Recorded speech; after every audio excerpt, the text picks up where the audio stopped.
¿Alguna vez has estado sentada frente a alguien en una mesa y te has dado cuenta de que la persona que debías vigilar no era la que te estaba gritando, sino la que te apretaba la mano por debajo de la mesa? Sí. A mí me tomó 6 años entenderlo. Déjame retroceder. Lo de Delaney no empezó en esa cena. Empezó hace 6 años, la primera vez que entré a la cocina de Rande Sutton y su hija me miró como si yo fuera algo que el perro hubiera arrastrado por la puerta trasera. Pero fue en esa cena donde todo empezó a moverse. Así que quedémonos ahí. Era un domingo de junio. El tercer domingo, porque eso es lo que hacen los Sutton. Cena familiar cada mes, misma casa, misma mesa del comedor con esa grieta en el centro que Rande tapaba con un mantel que tenía desde 2004. La mamá de Cory hacía un brisket que podría haber servido para solar un zapato. Pero eso no se decía. Te lo comías y le decías que estaba maravilloso. Y si eras lista, pedías una segunda porción. Yo no siempre era lista. Sydney, cariño, nadie te preguntó. Eso fue Delaney. Delaney Sutton Pletti. Mi cuñada. 39 años, recepcionista a tiempo parcial en una clínica de dermatología, autoridad a tiempo completo sobre todo lo que yo hacía mal. Manejaba una Chevy Traverse blanca con una calcomanía de bendita. Y te juro que la ironía le pasaba completamente desapercibida. Yo había cometido el error de comentar el aderezo del brisket. Ni siquiera estaba criticándolo. Dije que quizás un poco de pimentón ahumado le daría una capa de sabor interesante. Cualquiera habría pensado que acababa de insultar a la madre muerta de Rande. Delaney se recostó en su silla con esa mirada suya, la que usaba cuando levantaba el mentón como si fuera a dictar sentencia desde el estrado, y me bajó los humos delante de 7 personas. Mi marido Cory estaba sentado a mi lado y no dijo nada.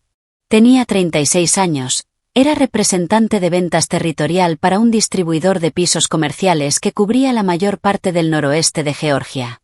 Y su único talento real en la vida era estar en una habitación donde algo estaba ocurriendo sin ser parte de ello.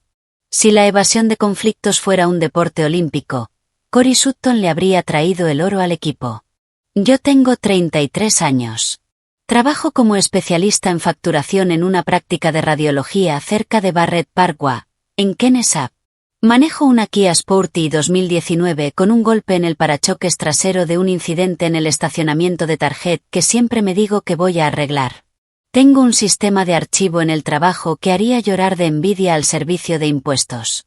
Te cuento todo esto porque más adelante va a importar que soy el tipo de persona que nota los números.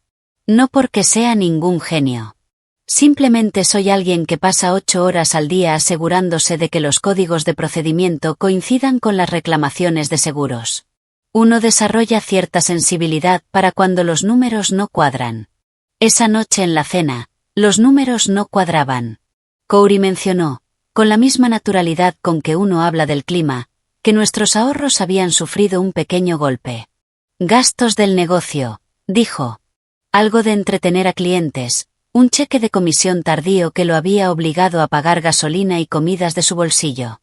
Lo dijo como si fueran $40, no los 2.400 que faltaban en nuestra cuenta de ahorros conjunta cuando revisé la app esa noche en la cama.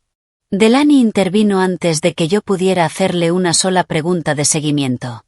Cory siempre ha sido generoso con la familia, dijo, mirándome como si yo debiera estar tomando nota. A diferencia de algunas personas. La persona sentada frente a mí, la que vio cómo se me tensaba la cara y me apretó la mano por debajo de la mesa, era Nora. Nora Kessler. Mi vecina de al lado durante 4 años. Mi amiga más cercana en Kennesaw. La mujer que traía pan de plátano casero cada vez que algo salía mal en mi vida, que ese verano era prácticamente todas las semanas. Tenía 34 años, trabajaba como coordinadora de eventos en el Hotel Marriott de la IU-75. Y tenía esa habilidad de recordar cada cumpleaños, cada aniversario, cada recital de niños en un radio de 3 cuadras. Era el tipo de persona que te hacía sentir que no estabas sola, incluso cuando tu propio marido no se molestaba en levantar la vista del teléfono. Nora fue la primera en notar que Rande tenía dificultades con una pila de platos. Ya estaba de pie y cruzando la sala antes de que Cory o Vince, el marido de Delaney, siquiera registraran que Rande necesitaba ayuda. Le hizo un cumplido al cobbler, pidió la receta, y Rande se iluminó como si le hubieran entregado un ramo de flores. Todos adoraban a Nora. Yo adoraba a Nora. Después de la cena, me acompañó al coche mientras los Sutton hacían su despedida de 30 minutos en el porche, de la que yo había dejado de participar alrededor del tercer año. Se recostó contra la Kia y movió la cabeza despacio. Lo manejaste con más elegancia de la que yo habría tenido, dijo. Yo le habría tirado la ensalada de papa encima. Me reí. De verdad me reí.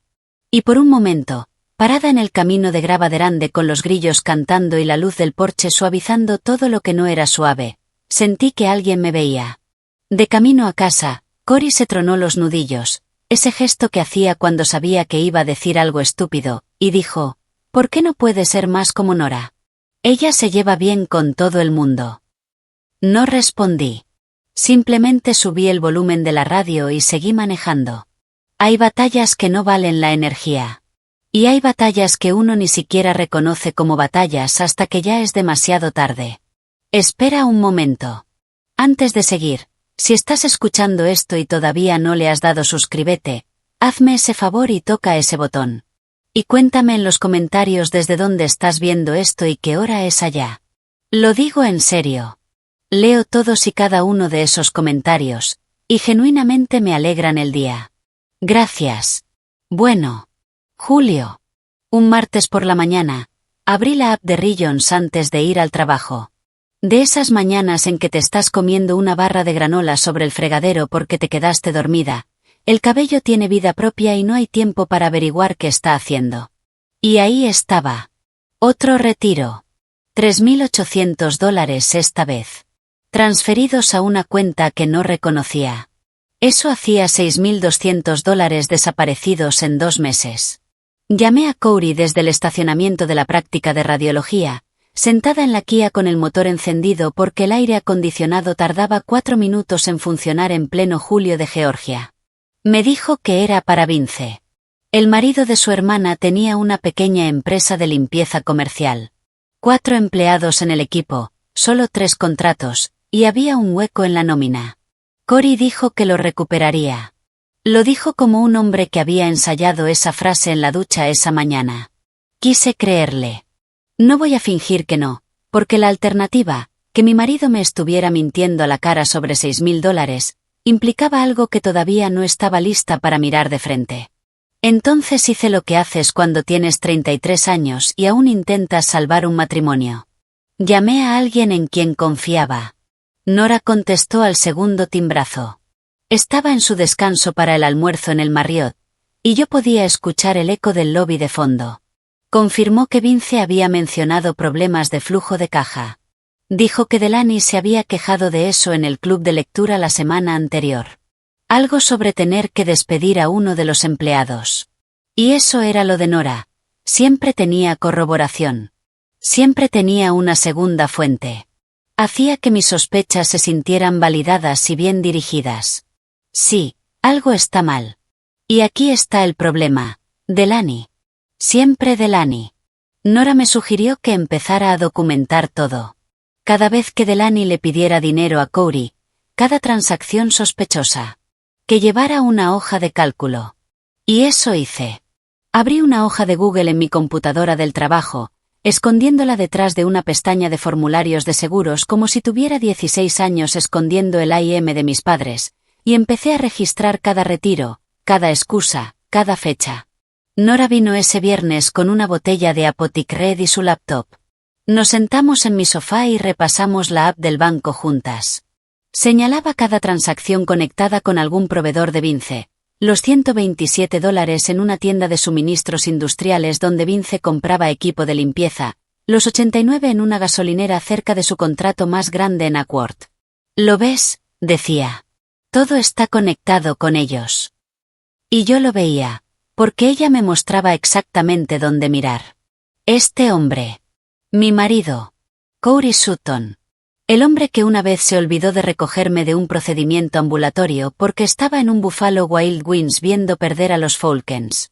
Este hombre llegó a casa el miércoles siguiente con muestras de azulejos. Muestras para un solarium que quería añadir en la parte trasera de la casa. $28.000, según el contratista al que ya había llamado. Yo le dije que nos faltaban 6.200, y él quería gastar 28.000 en un cuarto que no necesitábamos. Me llamó asfixiante. Dijo que yo no podía dejar que las cosas respiraran. Este hombre no recordó nuestro aniversario 3 años seguidos, pero tenía opiniones sobre terracota versus pizarra. Claro, Cory. Claro. Me fui a la cama a las 8:45 y reorganicé el cajón de mi mesita de noche hasta que me dolieron las uñas. Eso es lo que hago cuando estoy furiosa. Hay quien grita. Hay quien llora. Yo organizo espacios pequeños con precisión militar y finjo que estoy bien. La siguiente cena familiar fue el último domingo de julio. Rande hizo pollo esta vez. Un avance. Y Delaney estaba en su mejor forma. Pasó los primeros 20 minutos hablando de un crucero que ella y Vince estaban considerando para octubre, lo cual era interesante, porque si la empresa de Vince estaba sangrando dinero de nómina, un crucero de 7 días en Carnival parecía una prioridad financiera extraña. Cometí el error de señalarlo. Con delicadeza, creí. Pero Delaney dejó el tenedor sobre la mesa como si hubiera insultado su linaje. Hay personas, dijo, mirándome desde el otro lado, que se casan en una familia y creen que son las dueñas del lugar. Rande estiró el brazo hacia la cesta del pan y no dijo nada. Cory tomó un sorbo de su té dulce y no dijo nada. Vince estudió su plato como si contuviera los rollos del mar muerto. Nora me miró y puso esa carita. Cejas levantadas, labios apretados. La expresión universal de «¿puedes creer a esta mujer?». Me sentí un poco menos sola. Más tarde, en el porche, Nora me confesó que ella y Troy estaban pasando un momento difícil. Que apenas hablaban. Que se sentían como compañeros de cuarto. Él trabajaba 60 horas semanales en su trabajo de tecnología hospitalaria, y cuando llegaba a casa se sentaba frente a la computadora con los audífonos puestos. Nora tenía los ojos rojos. No llorando, sino ese casi llorar que de alguna manera es peor. La abracé. Le dije, vamos a salir adelante. Las dos. Y lo creía completamente. Ese mismo fin de semana, un amigo universitario de Cory hacía una barbacoa en Woodstock. Yo no quería ir, pero Vince y Delaney estarían ahí, y tenía un plan. Un plan estúpido en retrospectiva, pero un plan. Esperé a que Vince llevara 3 cervezas y lo intercepté junto a la hielera. Natural, amigable, como quien charla entre vecinos. Le pregunté cómo iba el negocio de limpieza. Mencioné que Cory había transferido casi $5.000 de nuestros ahorros y dijo que era para ayudarle a cubrir un hueco. La cara de Vince hizo algo complicado. La boca se le abrió, se cerró, y miró por encima de mi hombro como si estuviera esperando un helicóptero de rescate. Masculló algo sobre agradecer la ayuda. Dijo que todo estaba bien. Y cuando insistí un paso más, le pregunté si recordaba la cantidad porque los números que yo veía no cuadraban del todo. Dijo que tenía que ir a ver cómo estaba Delaney y se alejó tan rápido que se olvidó su cerveza. Le dijo a Cory. Por supuesto que le dijo. Esa noche, al llegar a casa, Cory era otra persona.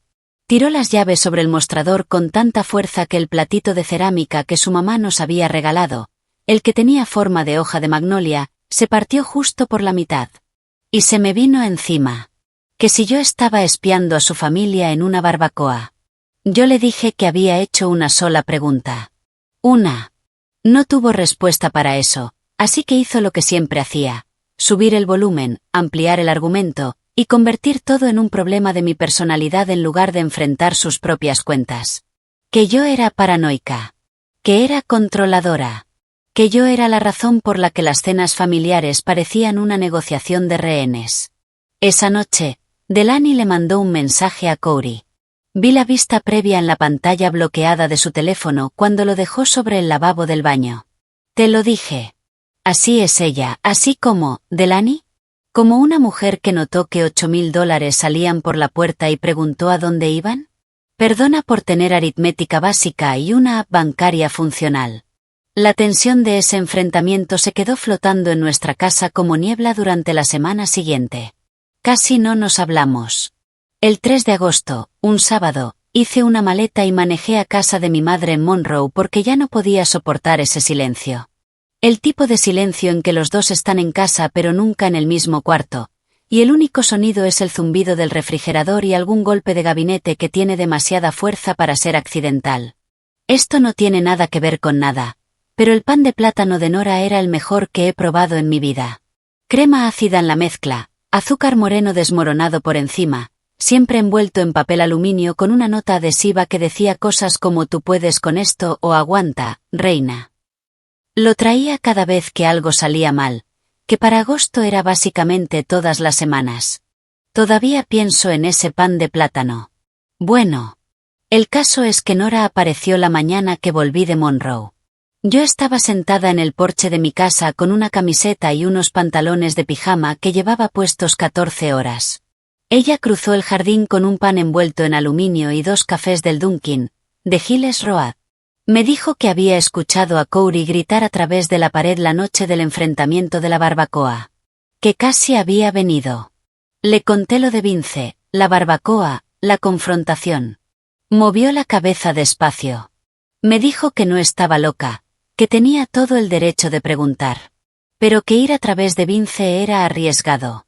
Estos hombres se protegen entre ellos, dijo. Como una manada. Se ofreció a investigar por su cuenta. Dijo que tenía el club de lectura el jueves y que podía hacer algunas preguntas sin que fuera obvio. Acepté. Claro que acepté. Era mi mejor amiga, mi vecina, la persona que aparecía con pan de plátano y café helado del Dunkin', a las 9 de una mañana de domingo cuando al resto del mundo le importaba un bledo. ¿Cómo no iba a dejarla ayudarme? El jueves siguiente, Nora reportó. Dijo que había llamado a Delaney fingiendo organizar una sorpresa para el cumpleaños de Corey, y que durante la conversación Delaney había presumido de lo generoso que había sido Corey últimamente. Que siempre estaba ahí cuando la familia lo necesitaba. Anoté la cita en mi hoja de cálculo. Agregué una columna. Fuente. Nora. 14 de agosto. Conversación con Delaney. Llamada telefónica. Me sentí vindicada. Me sentí furiosa. Y me sentí agradecida. Tan agradecida de tener a alguien de mi parte que podía conseguirme información que yo no podía obtener sola. Mientras tanto, el dinero seguía desapareciendo. Otros 1950 el lunes, y para mediados de agosto, otros 2700 más. Eso hacía 10.850 en total. Me quedaba despierta haciendo cuentas mirando el ventilador del techo.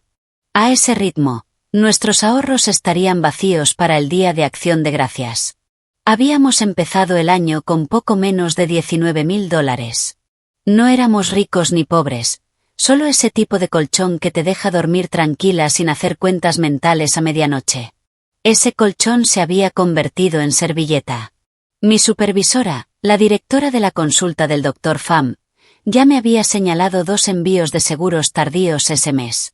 Paloma Reyes, la única compañera de trabajo en quien confiaba lo suficiente como para almorzar juntas regularmente, me había cubierto en uno de ellos, rehaciendo el archivo ella misma durante su descanso. Me puso un vaso de papel de la cafetera de la sala sobre el escritorio. Café terrible, siempre sabía como si lo hubieran colado a través de un calcetín de gimnasio, y me dijo que estaba preocupada por mí, que todo lo de la familia me estaba consumiendo. Le dije que estaba bien. ¿Qué es lo que dices cuando claramente no estás bien pero no puedes permitirte derrumbarte en una práctica de radiología a las 2 de la tarde? Y aquí está la parte que no le conté a nadie. Ni a Paloma. Ni a Nora. Corey olía diferente. Lo noté un sábado por la tarde cuando llegó del gimnasio, de la fitness de Cobb Parkway, según él. Pasó junto a mí en la cocina y capté algo. Eucalipto. Algo limpio y nítido que no me resultaba familiar. No era su jabón de siempre, el Dove Manicure que compraba al por mayor en Costco desde antes de que nos conociéramos. Me dije que era el nuevo gimnasio, el jabón del dispensador, que quizás habían cambiado de marca. La gente no se fija en el jabón. Pero yo sí me fijé. Lo pensé a las 11 de la noche y a las 2 de la madrugada y otra vez a las 6 mientras me lavaba los dientes mirando su jabón en la repisa de la ducha, intacto. El nivel exactamente donde estaba hacía 3 días. No se lo mencioné a Nora. No sé por qué. Hay cosas demasiado pequeñas para decirlas en voz alta. Y hay cosas demasiado grandes. De camino a casa de la cena familiar del 19 de agosto, otra noche miserable que no vale la pena detallar, encontré algo en el carro de Corey. Metí la mano en la consola central buscando mis lentes de sol y mis dedos rozaron un cargador de teléfono. Cable blanco, conector Lightning. Todos nuestros cargadores eran negros. Nunca habíamos tenido uno blanco. Lo sostuve en el aire. Corey lo miró de reojo y dijo que probablemente era de un teléfono del trabajo. Dijo que muchos representantes de zona llevan 2. Casi lo dejé ir. Casi lo tiré de vuelta a la consola. Pero algo me hizo meterlo en la bolsa. No sé por qué. Llámalo instinto. Llámalo 6 años de pequeñas mentiras acumulando un residuo que no puedes nombrar del todo pero que tampoco puedes ignorar del todo. Al día siguiente le mencioné el cargador a Nora. Estaba regando sus hostas en el jardín de enfrente y yo fingía revisar el buzón para poder hablar con ella. Me dijo que probablemente era de un teléfono del trabajo. Que muchos representantes de zona llevan 2. Que su exnovio de la universidad vendía dispositivos médicos y tenía un teléfono para cada cliente. Eso fue exactamente lo que dijo. En ese momento no lo pensé. Después, pensé en muy pocas cosas más. Septiembre llegó con calor, 33 grados el primer día, normal para Kennesap pero que se sentía personal, y decidí que ya no iba a ser educada con lo del dinero. Para entonces, otros 2.800 habían desaparecido silenciosamente de la cuenta. 13.650 en total. 5 meses. 7 transferencias separadas a la misma cooperativa de crédito. Senté a Corey en la mesa de la cocina un jueves por la noche. Tenía la laptop abierta con la hoja de cálculo. Tenía la app de Rillions en el teléfono. Tenía 5 meses de retiros impresos en papel, porque quería que mirara los números en tinta negra, no en una pantalla que podía deslizar para quitársela de encima. $13.650, dije. Desde abril. 7 transferencias separadas a una cuenta en Southern Heritage Federal Credit Union. Quiero saber para qué y quiero saberlo ahora. La cara de Corey hizo algo que no le había visto antes. No se puso agresivo. No esquivó. Se veía asustado. La mandíbula se le tensó y la mirada se le fue al papel impreso como si fuera un diagnóstico médico que había estado evitando. Dijo que lo arreglaría. Que hablaría con Vince. Que establecerían un plan de pago. Que no volvería a pasar. Lo dijo en voz baja, casi pequeño. Y al día siguiente canceló el solarium. Llamó al contratista. Me dijo que nunca había sido el momento adecuado. Debería haber sentido que había ganado algo. Alivio, satisfacción, o al menos ese placer sombrío de haber tenido razón. No sentí nada. Fui al trabajo el viernes y aguanté hasta la 1:15 antes de encerrarme en el cuarto de suministros, el que quedaba junto a la sala de descanso y olía a tóner y desinfectante de manos, y lloré contra un rollo de toallas de papel. No fue un llanto delicado ni fotogénico. Del tipo en que la cara se hincha, los senos nasales se llenan de cemento y produce sonidos que no tienen nombre. Paloma me encontró. No preguntó qué pasaba. Simplemente se sentó sobre una caja de archivos volteada y esperó. Le dije que ni siquiera sabía si quería salvar mi matrimonio. Era la primera vez que lo decía en voz alta.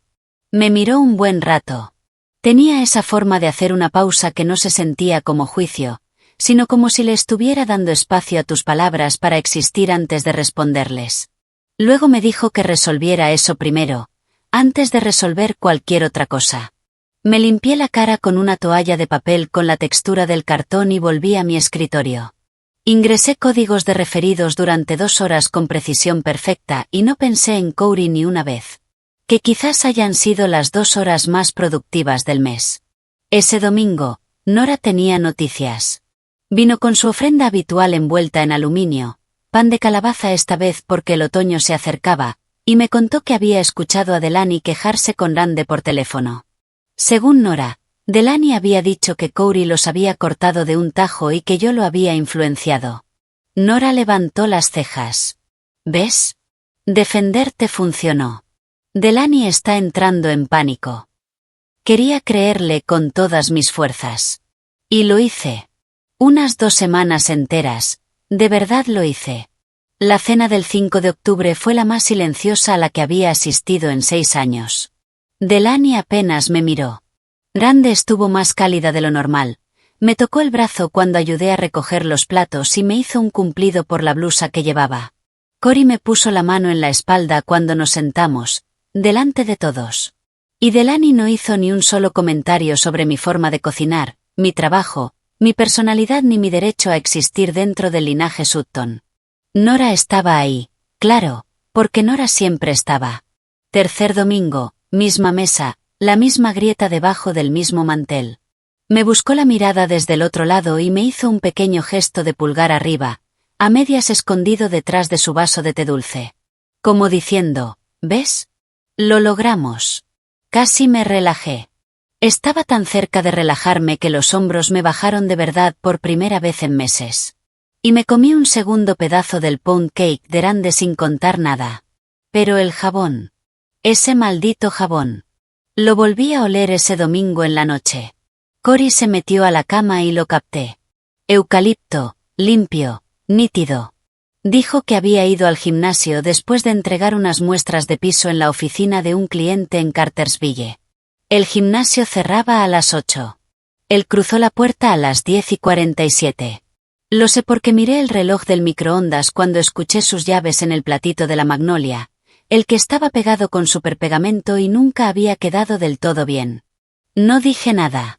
Me quedé acostada en la oscuridad escuchándolo quedarse dormido y pensando en el eucalipto con menta del cuerpo de Bath y Body Works. Porque eso era exactamente lo que era. La semana anterior había ido al centro comercial en Town Center y había recorrido la tienda oliendo todos los productos para hombre hasta encontrarlo. Colección Eucalyptus Spearmint Stress Relief. $13.50 el frasco. Mi marido no compraba jabón en Bath y Body Works. Mi marido compraba jabón al por mayor en Costco porque yo lo ponía en la lista y él estaba parado justo ahí junto al carrito. Alguien más estaba comprando ese jabón. O alguien más lo tenía en su ducha. No le dije nada a Nora. Por primera vez desde que todo esto había empezado, le guardé algo. No porque la sospechara, no porque tuviera ninguna razón para ello. Solo porque el jabón se sentía como algo que necesitaba sostener sola y examinar por mi cuenta, como una piedra que encuentras en el jardín que podría valer algo o podría no ser nada, y no quería que nadie me dijera cuál era la respuesta antes de que yo lo decidiera. Un martes por la mañana, 8 de octubre, salí al coche de Cory a buscar unos lentes de sol que había dejado en el bolsillo de la puerta. Eran las 6:40 de la mañana y él seguía en la ducha. Abrí la guantera para ver si los lentes habían caído ahí, y mi mano topó con un papel doblado detrás del registro del vehículo. Un recibo del Valhalla Resort and Spa. Ellen, Georgia. Estadía de 2 noches con paquete de spa. Cargos de restaurante. Del 12 al 14 de septiembre. $4.217.38. Cargado a una visa terminación 4491. No reconocía ese número de tarjeta. No teníamos ninguna tarjeta terminada en 4491. El 12 de septiembre. Ese fue el fin de semana que fui a casa de mi madre en Monroe porque Cory y yo habíamos peleado por los ahorros y necesitaba 2 días lejos del sonido de su voz. Devolví el recibo exactamente donde lo encontré. Cerré la guantera. Entré a la casa, me puse los zapatos, me subí a la Kia, manejé hasta el estacionamiento del Kroger en Ernest Barrett Parkway y me quedé sentada ahí 40 minutos con el motor encendido y las manos sobre el volante en las 10 y las 2. $4.217 en un hotel en Ellen, Georgia. He ido a Ellen. Venden dulces y tienen una especie de aldea bávara de imitación y hay un lugar donde puedes buscar oro en el río que es básicamente para fiestas de cumpleaños de niños. No gastas $4.000 en un fin de semana de spa en Ellen si lo que fuiste a buscar era el dulce. El Kroger abrió a las 7. La gente entraba con sus bolsas reutilizables y sus cafés y sus vidas normales de martes por la mañana. Y yo estaba sentada en ese estacionamiento tratando de recordar cómo se respira normalmente. Manejé al trabajo. Ingresé códigos de referidos. Me comí la mitad de un sándwich de pavo en mi escritorio. No llamé a Nora. No llamé a nadie. Necesito contarte lo que pasó después. Pero primero necesito que entiendas algo. No soy detective. No soy la protagonista de una película que se sirve una copa de vino tinto y empieza a conectar pistas en un tablero de corcho con hilo rojo.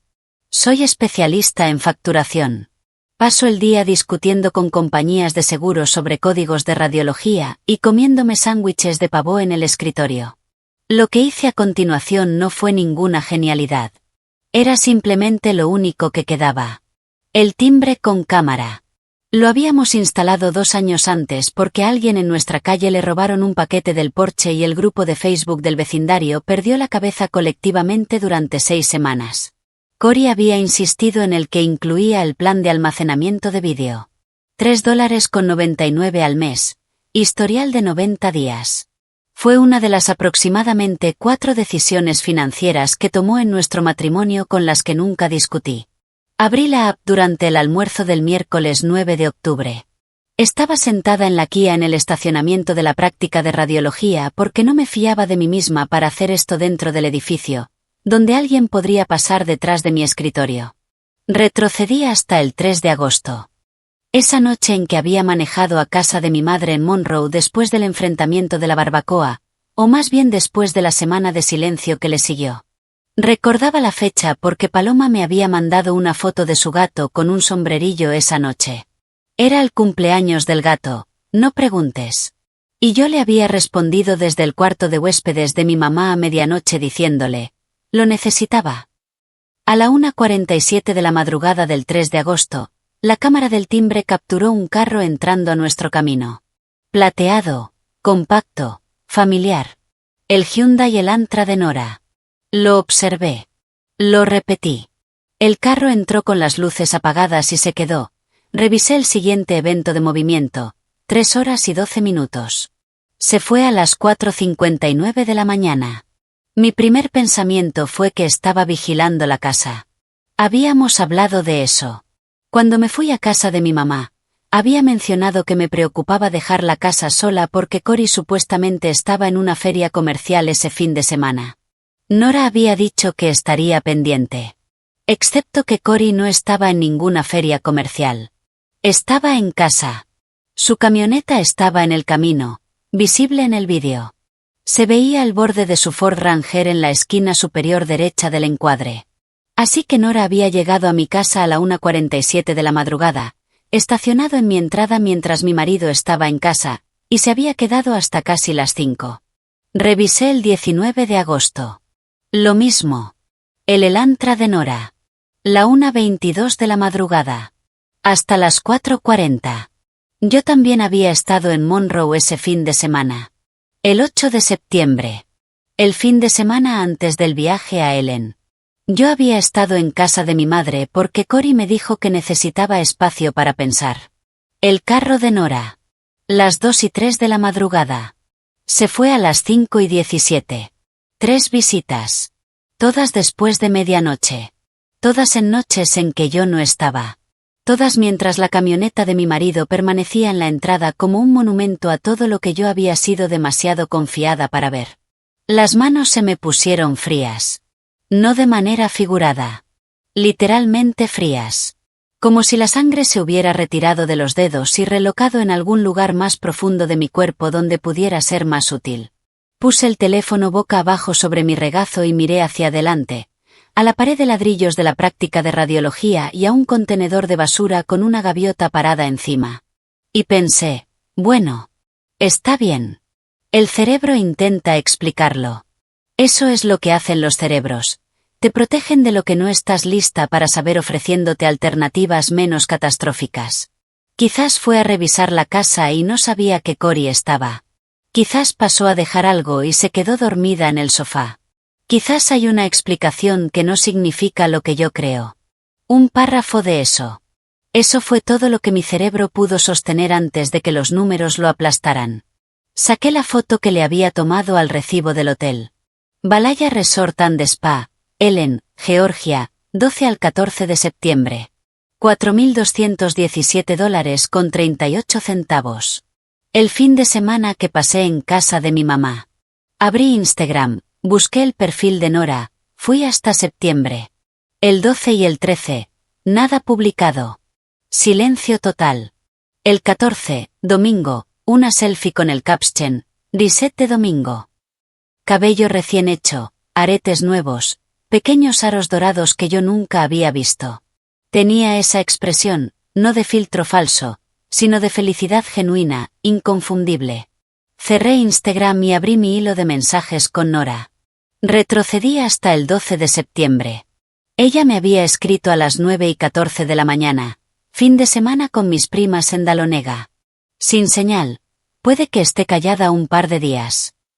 Dahlonega está a 40 minutos de Elen. Las mismas montañas del norte de Georgia. La misma dirección por la 400.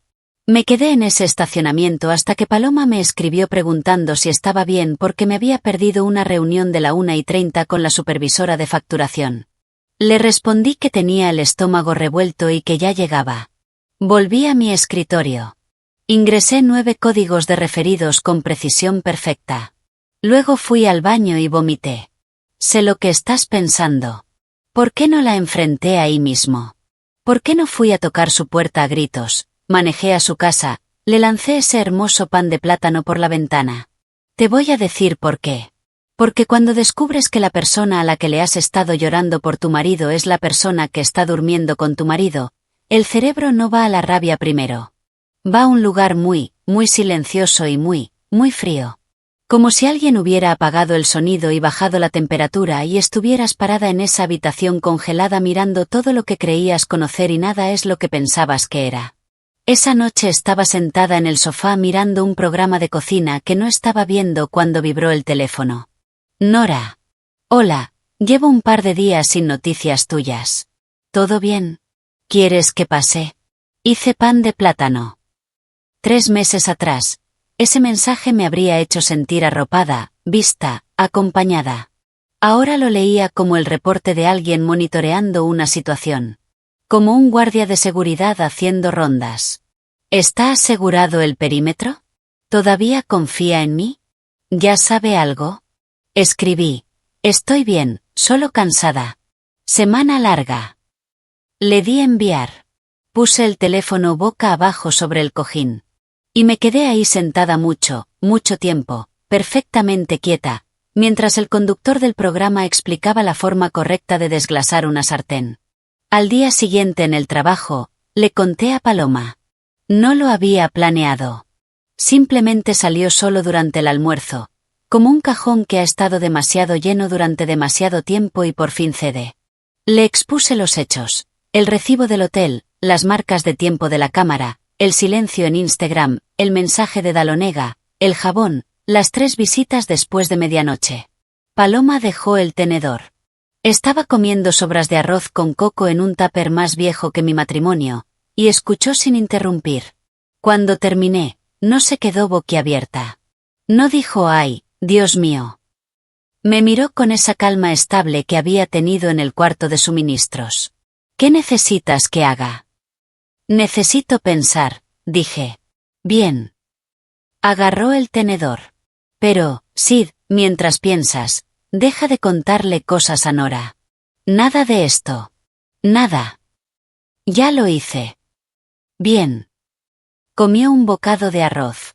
«Es lo más inteligente que has hecho en 6 meses». No estaba equivocada. Y también fue lo que hizo posible todo lo demás. Porque el momento en que dejé de alimentar a Nora con información fue el momento en que toda la maquinaria empezó a chirriar. Ella solo no lo sabía todavía. Esa noche llegué a casa y el aire de la habitación se sentía diferente. No porque algo hubiera cambiado, sino porque yo había cambiado.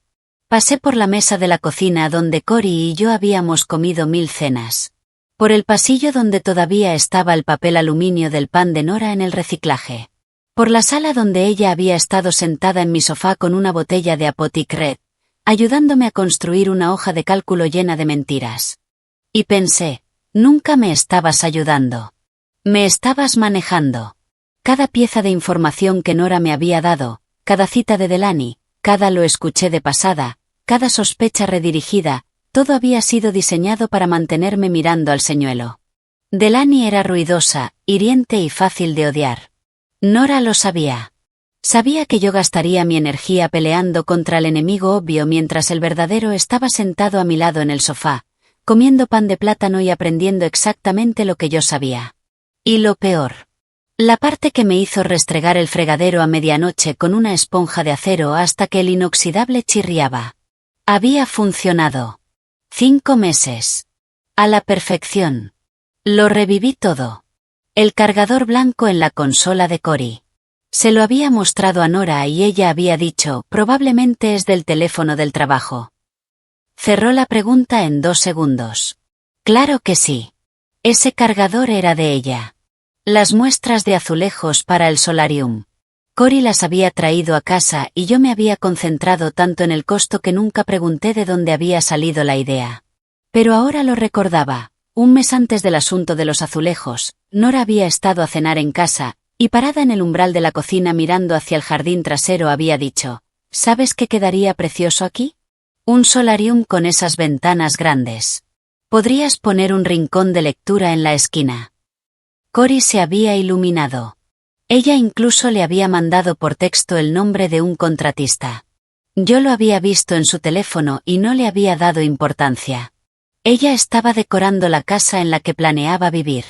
La llamada a Delaney sobre la sorpresa de cumpleaños de Cory. Aquella donde supuestamente Delaney había presumido de lo generoso que había sido Cory. Yo había escrito esa cita en la hoja de cálculo. Fuente. Nora. Había construido parte de mi caso sobre una cita que Nora se había inventado. Esa llamada probablemente nunca ocurrió. Solo necesitaba que yo creyera que Delaney confirmaba que el dinero iba para Vince, para que nunca mirara en ninguna otra dirección. Y la vulnerabilidad. La confesión entre lágrimas de que ella y Troy apenas se hablaban, los ojos rojos, el abrazo en el porche. Eso no fue la confianza entre dos amigas atravesando momentos difíciles. Fue una póliza de seguro.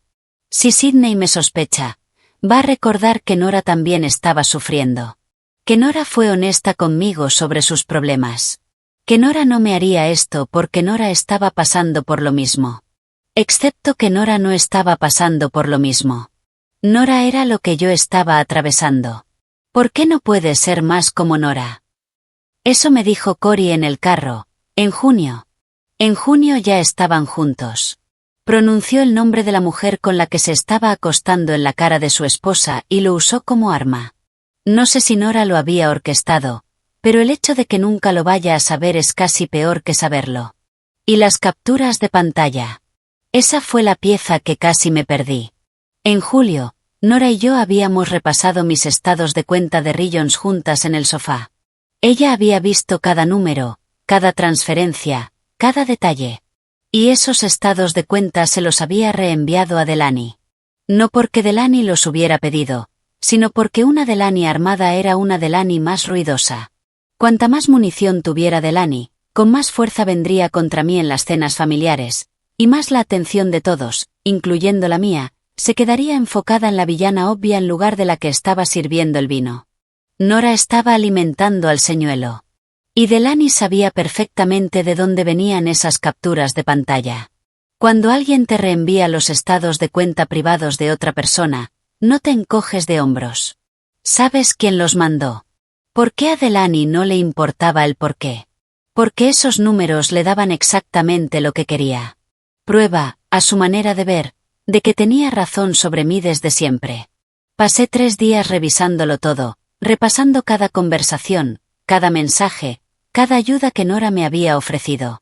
Era como leer un libro al revés y darte cuenta de que la narradora había mentido todo el tiempo, excepto que la narradora era tu mejor amiga y el libro era tu vida. Y entonces paré, porque el análisis era un lujo que no podía permitirme.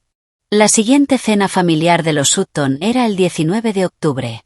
10 días más. Grande ya había confirmado la lista de invitados. Cory, yo, Delaney, Vince, y porque siempre venían, porque Nora se había vuelto imprescindible para la familia, Nora y Troy. Todos en la misma mesa. No necesitaba un plan complicado. No necesitaba una presentación de diapositivas, ni un abogado, ni un investigador privado.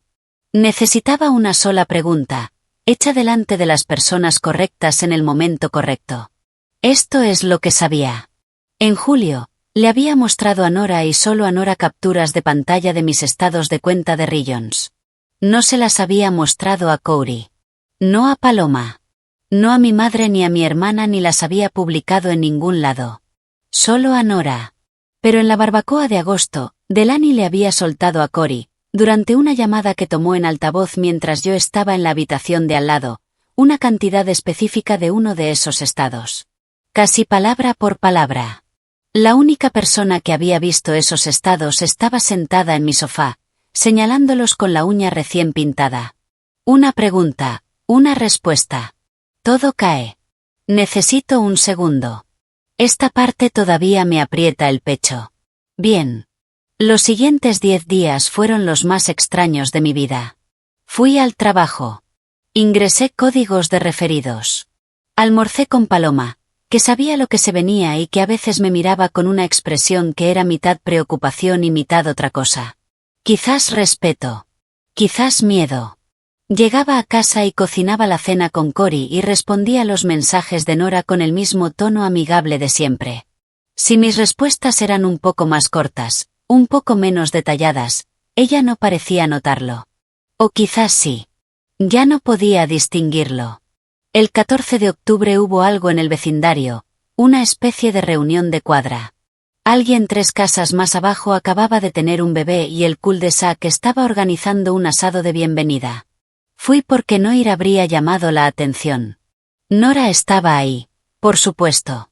Cargando en la cadera al hijo pequeño de alguien y riéndose del chiste de alguien y siendo exactamente la versión de vecina cálida, generosa y favorita de todos en la que yo había creído durante 4 años.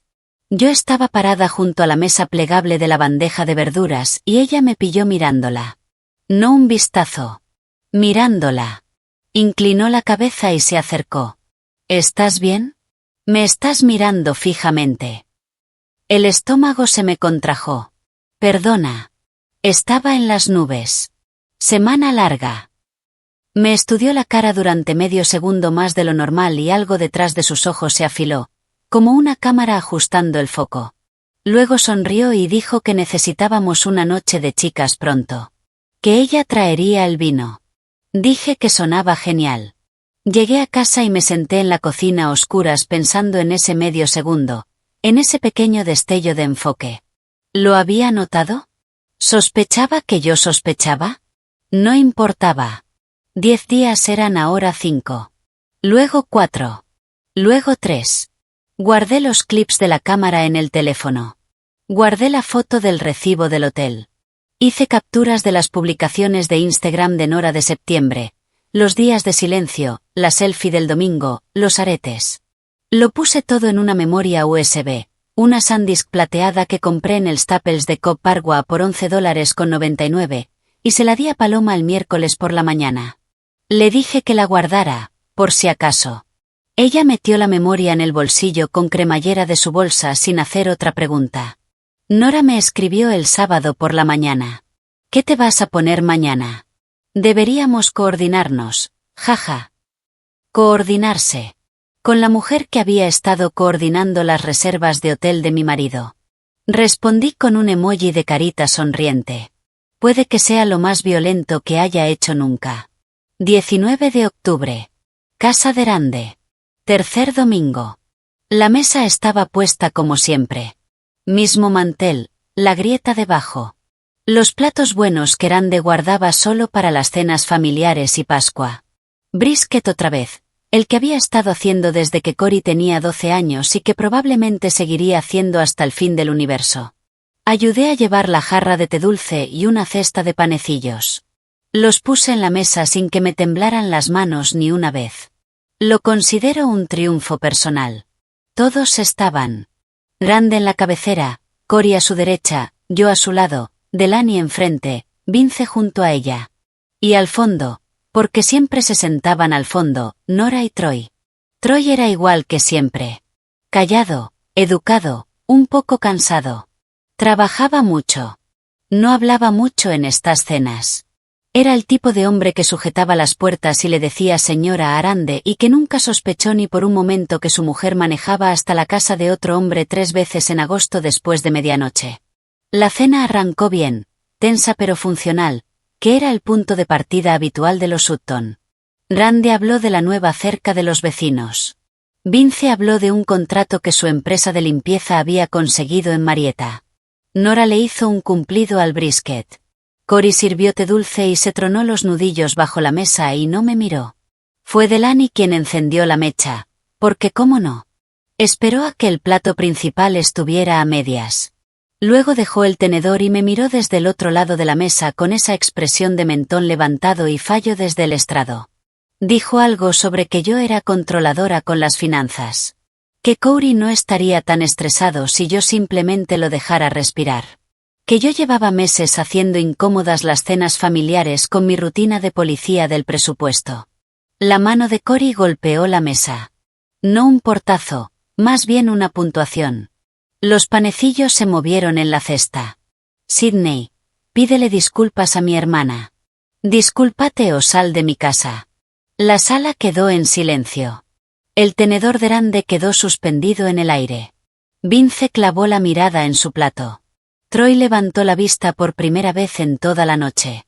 Y debajo de la mesa sentí una mano cerrarse sobre la mía. Cálida. Familiar. Apretando suavemente. Nora, inclinándose hacia mí, susurrando, «Está bien. Déjalo pasar». Miré hacia abajo. Su mano alrededor de la mía. Las uñas pintadas de un rosa suave. Una pulsera fina de oro en la muñeca que no le había visto antes. Apretó de nuevo, y sentí la presión de su pulgar sobre mis nudillos, y pensé, con estos mismos dedos le has agarrado la mano a él. Me levanté. No rápido, no de forma dramática. Empujé la silla hacia atrás y me puse de pie, y cada persona en esa mesa se preparó para un pedido de disculpa o una explosión. Caminé hasta el extremo de Delaney. Me paré junto a su silla. Delaney, necesito que respondas una sola pregunta. Mi voz era firme.